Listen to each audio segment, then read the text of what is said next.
Hey guys, here we are at the Indianapolis Speedway in Indiana. This is the racing capital of the world.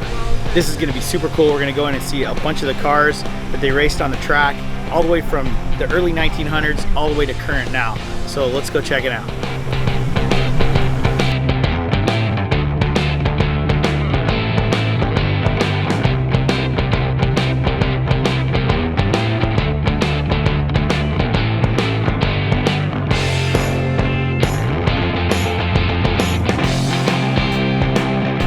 So here we are at the museum. As you can see, this is a 1912 car that actually ran on the Indianapolis track right here where we're at. It won the race in 1912. It's a 491 cubic inch 4-cylinder engine. This thing is sick. Check it out.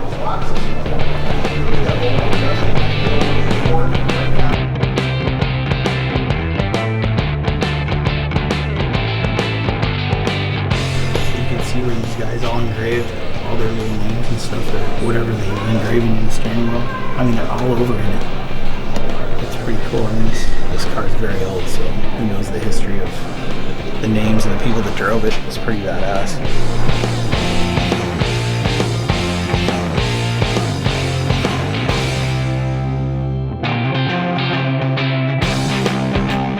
So this is a 1911 Marmon Wasp is what they call it. It won its first race in 1911, the Indianapolis 500. The craftsmanship on this car is freaking awesome. This is one of my favorite cars in here. Let's go walk around and check this thing out. I mean, the way that we got the steering coming out the side is just super cool on this thing. I like how they left all the rock chips in it, like it's been used. The leather belt over the hood. This car is equipped with a 6-cylinder engine.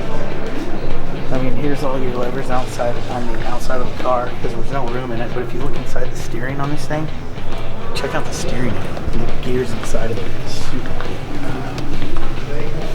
I'll get a better shot on the other side. But you can see that the fuel cell was in the back of this thing.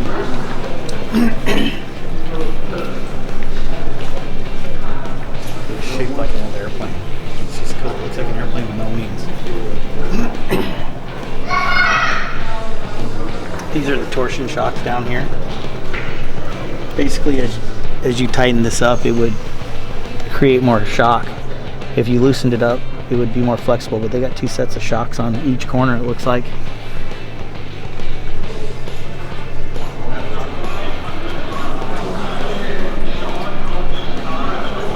You look inside and check this out, how it's all done up with the steering. It's just I love how the exhaust comes out the side of the hood on it.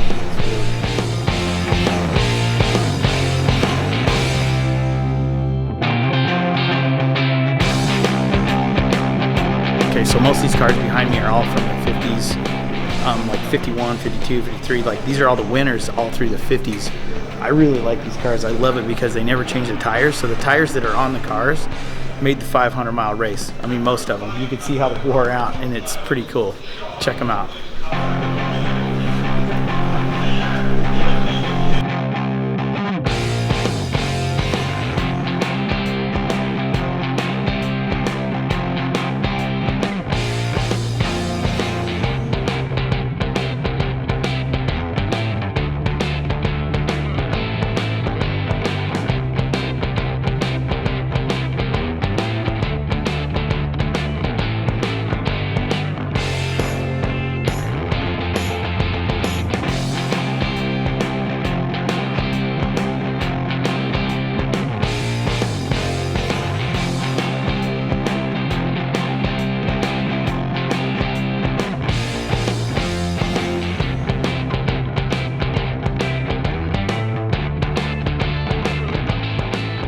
Yeah, I'm a big helmet guy. I love collecting old helmets, but this is really cool. You can see like some of these helmets that were started, like that right there had to be early 1900s.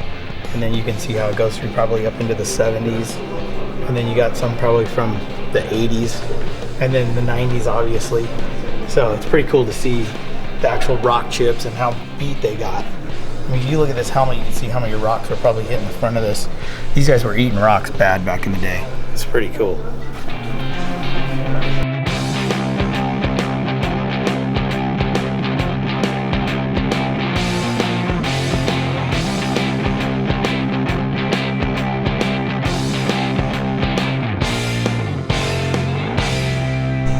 Alright, so the cars that we're looking at right now are something from the late 60s all the way through the mid 80s. These are super cool. This one right here has actually got a 429 Ford motor in it. It's got, look, obviously got some Hillborn injection on it. It's a super badass car. Like, I remember these when I was a little kid. This is a really cool car. I'm super happy to even be standing next to it right now.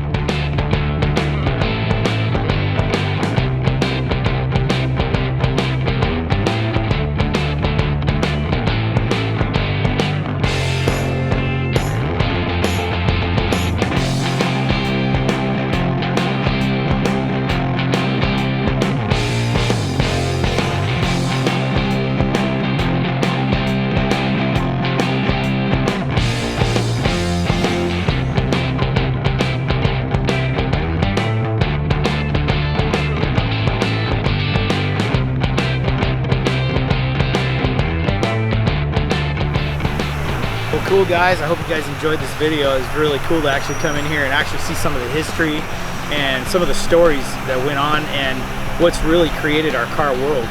I mean, you got to think, 1900s, these guys were out here running these cars 70 miles an hour around this track. I mean, of course it's changed over the years, but I mean the history, if you're ever here in Indianapolis, you need to come by here and check out this museum. It's super cool. We'll see you guys later.